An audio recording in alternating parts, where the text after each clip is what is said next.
Hello and welcome to Global Eye. I'm Parikshit Luthra. About 2,500 people are dead across Israel and Gaza as the war between Israeli forces and Hamas militants enters day 6. Prime Minister Netanyahu, who formed an emergency war cabinet with opposition leaders, has warned that every Hamas member is a dead man. Meanwhile, humanitarian crisis has engulfed Gaza.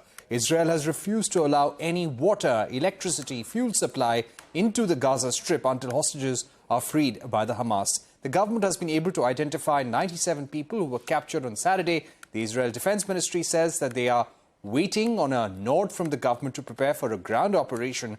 U.S. Secretary of State Antony Blinken met Benjamin Netanyahu in Israel. He's also scheduled to visit Jordan, where he will meet Palestinian President Mahmoud Abbas. Meanwhile, India has launched Operation Ajay to evacuate Indian citizens from Israel. The first flight will take off from Tel Aviv tonight.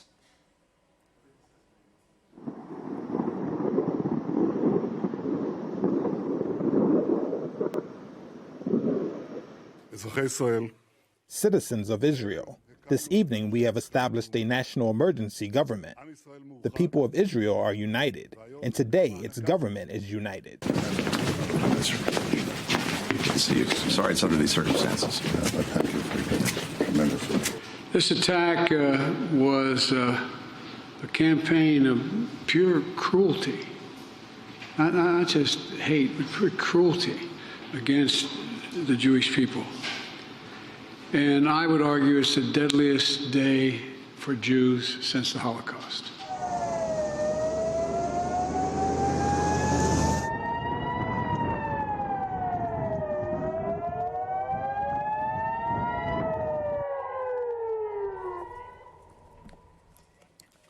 Joining us right now is Ambassador Anil Trigunayat, former Indian ambassador to Jordan and Libya. We're also joined by Elon Levy, former international media advisor to Isaac Herzog, the president of Israel, and also with us, Israeli journalist Ben Dror Yemeni. Elon, if I may begin with you right now. A complete invasion of Gaza, a ground operation, how challenging and how dangerous could this be for Israel? What are some of the things that they will have to consider before giving nod to such an operation? For many years, Israel refrained from launching a direct ground invasion of Gaza and reoccupying it based on the fear that doing so would sacrifice hundreds of soldiers. On the morning of October 7th, on Saturday, Israel discovered the cost of doing that. 1,300 people murdered in brutal ISIS-style terrorism by Hamas. They beheaded children, they shot grandmothers in the head, they raped women, they abducted over 100 people back to the Gaza Strip. Israel has now been very clear about what it intends to do. It says that Hamas is the same as ISIS, and that Israel will destroy Hamas just as the enlightened world destroyed the ISIS jihadist terror group, with everything that involves. That's why Israel has now called up the biggest ever call-up of its reserves, and civil society here is completely mobilized to support the war effort and the evacuees, the people who have survived the atrocities in the south, knowing that we have very difficult times ahead of us.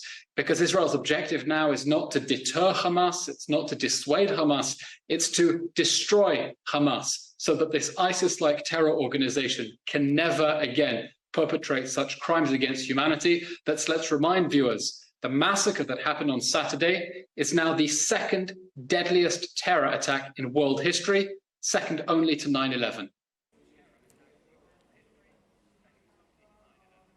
Right, and also the Israeli Prime Minister Benjamin Netanyahu has said that every member of the Hamas is a dead man. But Ben, if I were to ask you, we've also seen a disturbing statement coming in from the Hamas commander. There is a video doing the rounds where he's heard saying that Israel is just the beginning. Very soon, the entire planet will be under one law. How do you see Hamas's reaction, their preparedness this time around? I mean, I don't think that we have to really consider the Hamas responses, and because it was said, and rightly so, by Elon. Come on, what we are talking about? It's not the fight of Israel. Let's not forget one thing. It's not the fight of Israel. It's not the war of Israel. It's a war of the free world. Israel is just the point where the jihad meets the West. That's all. But it's not the war of Israel. Look what they are doing. Look what they are doing to Muslims. that jihad is actually mass killing Muslims. They do it every year, they do it every week, but we ignore it. We, when I'm saying we, it's that I'm speaking about the democratic countries. We don't want to see. Just listen to what they say in their broadcast, in Al-Aqsa channel, which is the Hamas official channel. They are speaking about genocide to all the Jews in the world. Let's listen to them.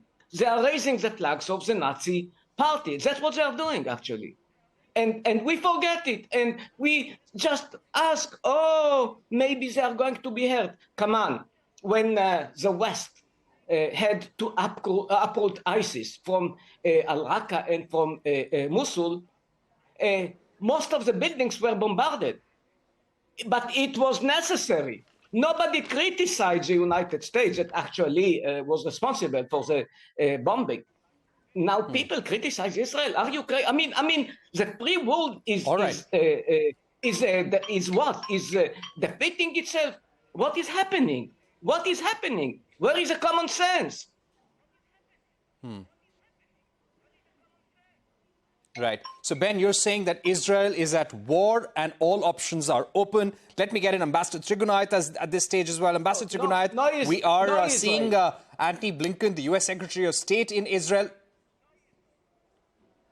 Right. Ambassador Trigunait, Antony Blinken will be meeting people in Israel, the leadership of Israel.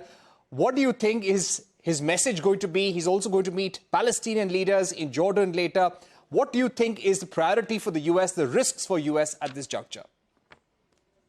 I think at this time, the United States and most of the free world has supported Israel for the simple reason because the way the civilians were murdered and the attacks were conducted were horrific and terrorist attacks. So there is no doubt about it.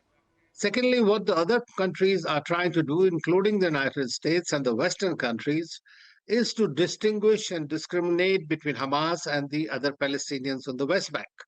Now, that is something that is very important too. And this is, I think, already being done rather late in the day because Hamas has adopted a tactic whereby it does not recognize Israel as a state or its right to exist.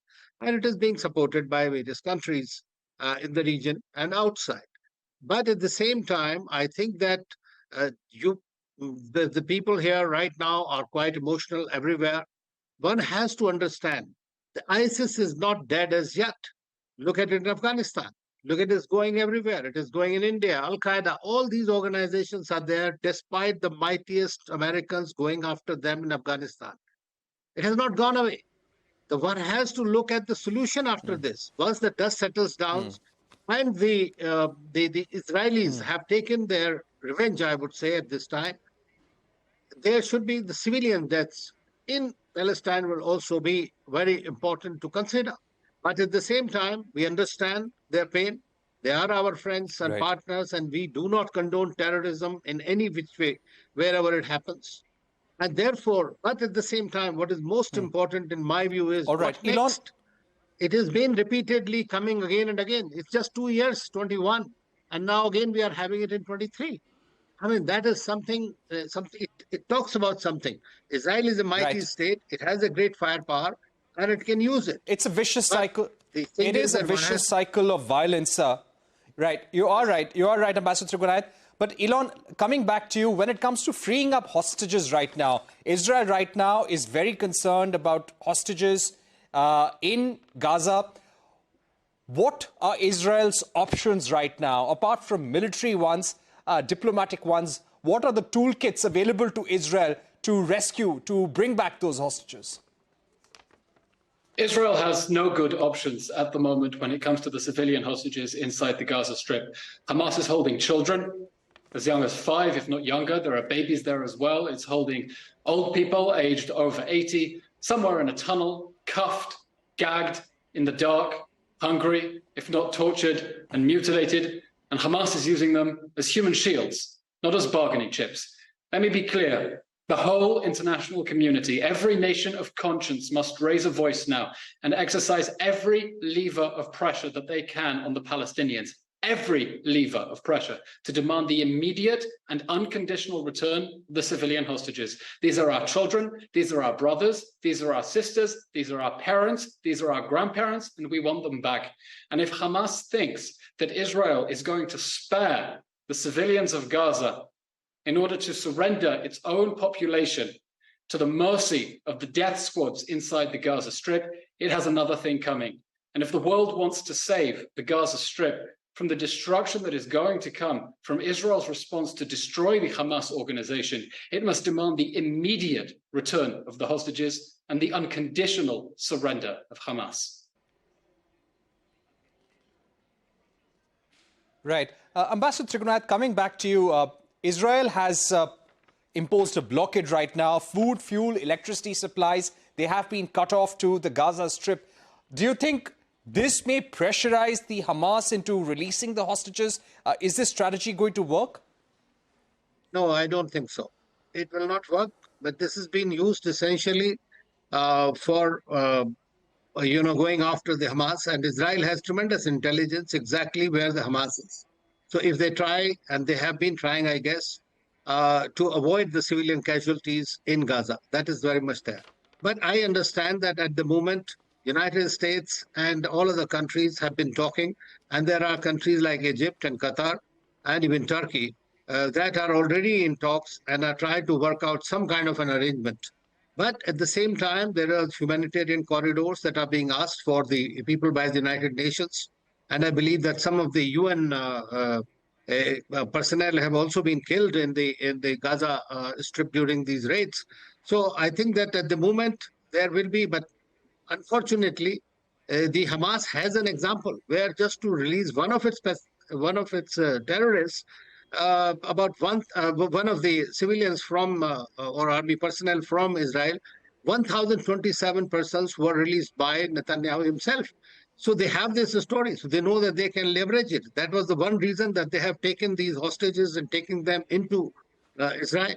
So I doubt very much that by this pressure tactic or the war, they will be able to do so. I don't know where they are at the moment, and where are they? I hope they do not become a victim of this aerial attacks wherever they are, and we hope they safely return to their country and to their people and families. Right. Right.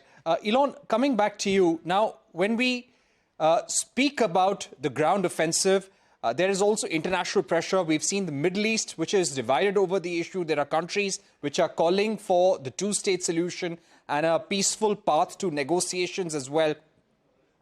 Who do you think can play a mediator? Is there any kind of mediation formula which may have worked in the past, and the intervention of certain countries that may be agreeable to the current leadership? I don't think perhaps the international media and the international community understand what has changed with this current conflict. Israel is not involved in another round of fighting with Hamas that is going to end with a ceasefire and de-escalation, because Israel isn't trying to deter Hamas. It's not trying to dissuade Hamas. It's not trying to degrade Hamas. Israel has set out to destroy Hamas, to make sure that this jihadi terror organization never again has the capabilities to hurt Jews, to hurt Israelis, to perpetrate the biggest single massacre of Jews since the Holocaust and the worst terror attack in world history after 9/11. That is why Israel needs international support, and the international support has been heartwarming in its very difficult efforts now to destroy the Hamas organization, because as Prime Minister Netanyahu said just minutes ago in his briefing with Secretary of State Antony Blinken, Hamas is the enemy of civilization. No country must give it quarter, no country must give it harbor, and those that do must be sanctioned. There is no room for compromise. There is no room for mediation with Hamas. It is a violent jihadi terrorist organization that beheads babies, rapes teenage girls, shoots grandmothers point blank, and Israel is intent on destroying it. Right. And Ben, my final question to you, would you just like to sum up on what lies ahead and how this war can be brought to an end? Because everyone would like peace in the region. Nobody would want the war to escalate or Israel to be driven and engulfed in a wider conflict. What do you think is the way out, and how long before the dust really settles? Okay, first of all, you are completely right. What we need in this area in the Middle East, we need peace. And we have peace already with some Arab countries. We have the Abraham Accords, and we have to continue.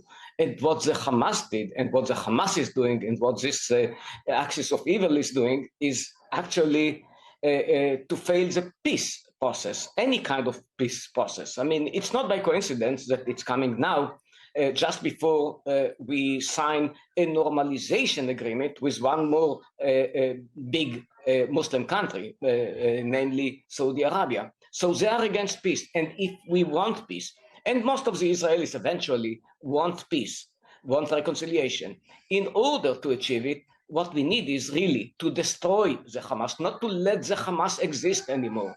It's not going to be easy. Yes, innocent civilians are going to pay the price according to the international law. By the way, I don't suggest to do anything which is out of the international law. I know the international law. Israel must do something. By the way, for the benefit even of the people of Gaza, because we cannot continue like that anymore. Yes, we need peace. All right. And in order to have peace, we do not need the Hamas. All right, Ben, we've completely run out of time. All right, we've completely run out of time, but Ben, Elon Levy and Ambassador Chegunai, thank you very much for joining us on the program.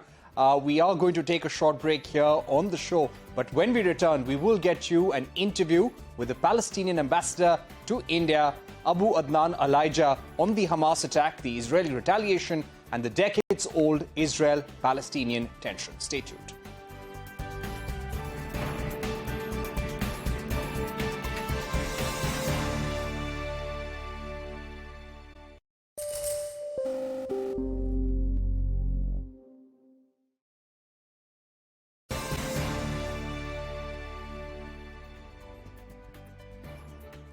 Welcome back. You are watching Global Eye. As the conflict between Israel and Hamas rages on, I caught up with Palestinian ambassador to India, Adnan Abu Elijah, to get his views on Israel cutting off essential supply to Gaza and India's stance on the conflict. I began by asking him if he would actually condemn the Hamas for the terror attack on Israel.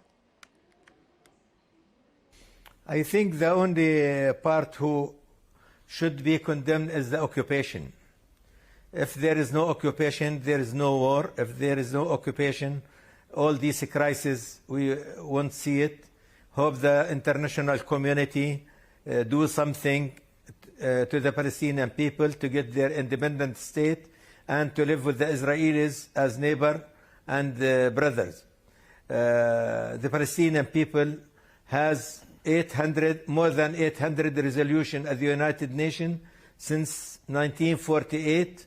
The Israelis has never been adhered to any of these resolutions. So, and the international community have not put any effort to impose the Israelis to be implemented to the international resolutions and legitimacy. So I think the occupation is the main part, and he is the only part who should be condemned.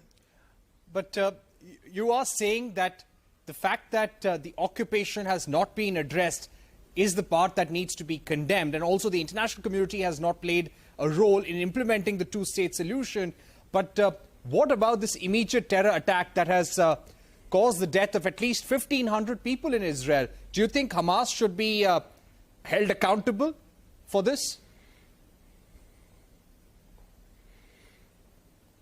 Look, war is very bad, whatever its result. Even killing one people is very important. And I think people of Palestine have been killed for since 1967, at least. I'm not going back to 1948, right? Lots of massacres has been happened to the Palestinian people, and the international community has never done a real effort. For us, we come to peace. We have signed Oslo Agreement, 1993, 30 years ago. according to that agreement, 5 years later, we should get our independent state. Since that time, the Israelis are destroying the two-state solution and confiscate the land of West Bank and build settlements, bring more settlers to West Bank. I think we are not the side who should be condemned. The Israelis and the occupation should be condemned. End this occupation, and we will live in peace both together. Okay, I would also like to ask you what the energy minister of Israel has gone on to say, that no electricity or water will be supplied to Gaza until those abducted during Hamas's terror attack are returned home. How do you see the impact of this act of cutting off electricity, water supply to Gaza? Yeah, and it is, I think, fascist decision. To Hamas is not the Palestinian people. You know, Gaza area is 365 kilometers square. In this small area, there is 2.2 million people living in Gaza. Now, when he cut these things, electricity, food, petrol, medicine, water, for 2.2 million, not only that, he also described this population as human animals. Can you hear that from someone called himself minister in a democratic state? This is fascist talk. To call 2.2 million of the civilian people living in Gaza as a human animals. The situation is very bad, and I hope also from the international community to make a pressure against this extreme government, because it is the most extreme government during the history of Israel. Right. It is, you can notice that head of the settlers like Ben Gvir and Smotrich and Netanyahu leading this government. Right. The situation is very, very bad. Some hospitals has come out of work. Our people are facing a very difficult times in Gaza. Ambassador, I would also like to ask you about India's stand. India has said that it strongly supports Israel at this point and unequivocally condemns this terror attack. How do you see the statements which have come from the Indian government so far? Hope India will look for both sides from the same point of view, and hope India, I think it's an occasion for the Prime Minister to play very good humanitarian action via speak with his friend Netanyahu to stop this fascist action against 2.2 million, and electricity, water, medicine, food and petrol should go to those people in Gaza. All right, that was the Palestinian ambassador to India, Abu Adnan Elijah, saying that India must look out for both Palestine and Israel as this war rages on. With that, it's a wrap on this edition of Global Eye. Thank you for watching. Goodbye.